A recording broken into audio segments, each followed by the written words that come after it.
Morning. Today I've got Chicago Electric Power Tools, 3.5 horsepower, 14-inch industrial cutoff saw.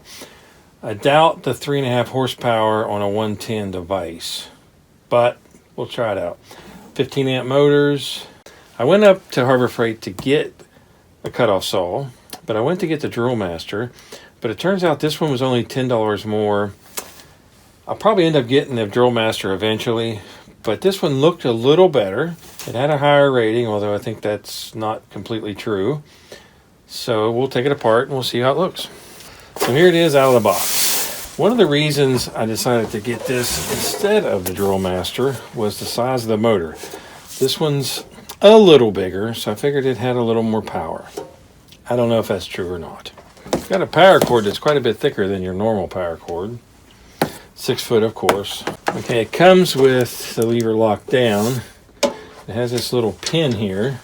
And you actually press down to release the pressure, pull it out, and there's full swing. As you can see, it's a little top heavy.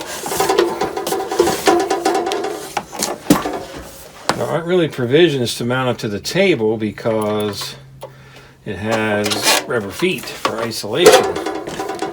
But it is a little top heavy. This is like the little 6-inch I reviewed on steroid. Everything is bigger. It's got the release kit. Put it down, it works right away. It's a little clunky, but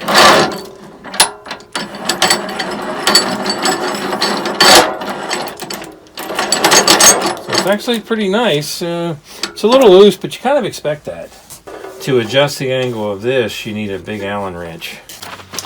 Okay, to get the size of the Allen wrench, I went to the exploded view diagram. So you see the bolts here are 41. 41 says pin. No size. So it has two places. You can put the cutoff guide up here, or you can move it back here. If you look at how that goes, that's going to let you go about the center of the blade to the back of the blade, give you a little bit more cutting distance this way. Okay, this is the motor lock pin.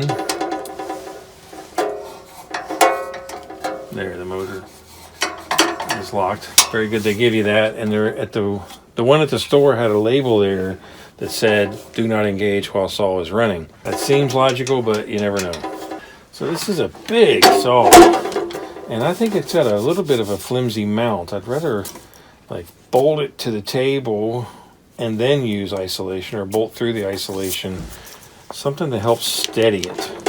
Has a little guard here to keep that from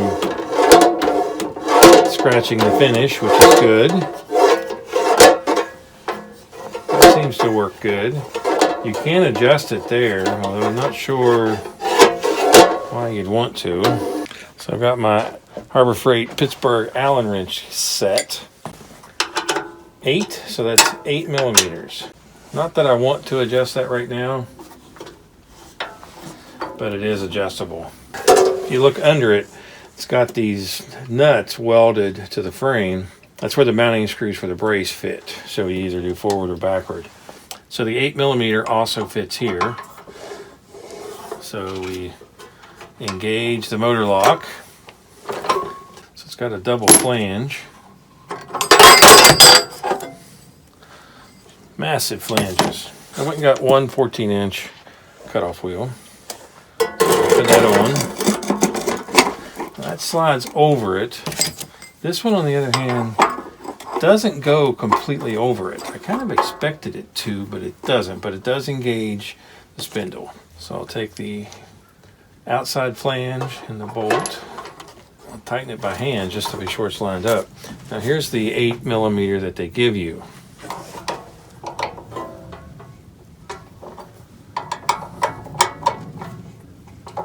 I want to tighten that, but not too much.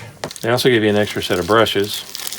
And they do that with all these tools, but in reality, I can't see wearing them out unless you're using them in a professional environment where you use them day after day. A hobbyist probably isn't going to be able to use this enough to actually need these, but they're good to have.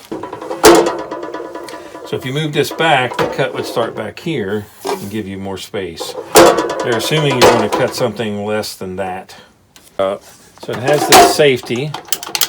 I can plug it in without worrying about it being on. Just try it out. That's most certainly pulling a lot of amps out of there.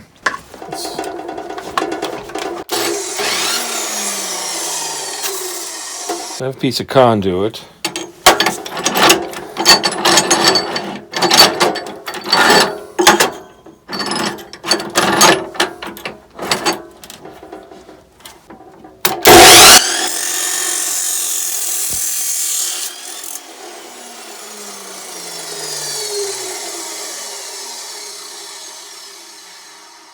Same thing as always, when you cut with a saw like this, cutoff saw, you get what I call slag right here.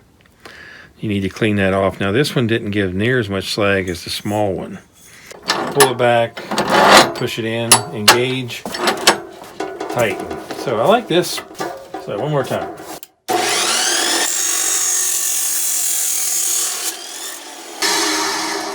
Okay, if you're wondering why the lights aren't dimming, I plugged it into a new 30 amp circuit that I installed by my table saw. So plenty of power. Okay, so let's do a little test on this. It says that it's 3.5 horsepower. So let's see what it pulls. So let's start with volts. It's got 121.8 right now from that circuit.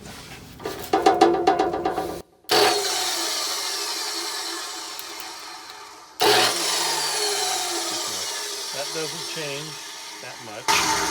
Amps.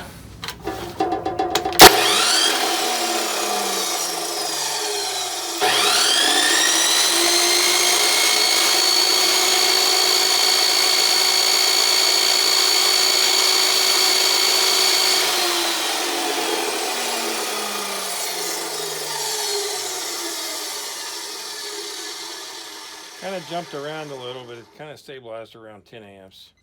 Watts.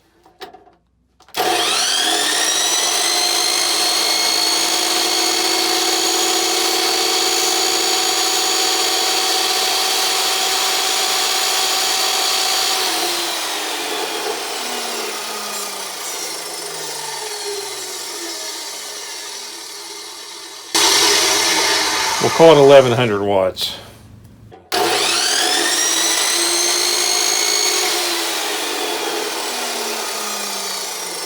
Kilowatts.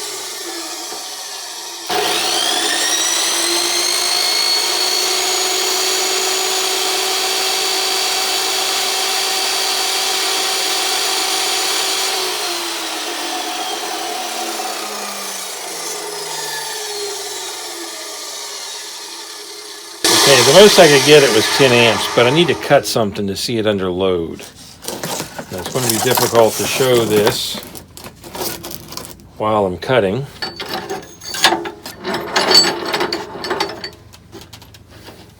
We'll do amps.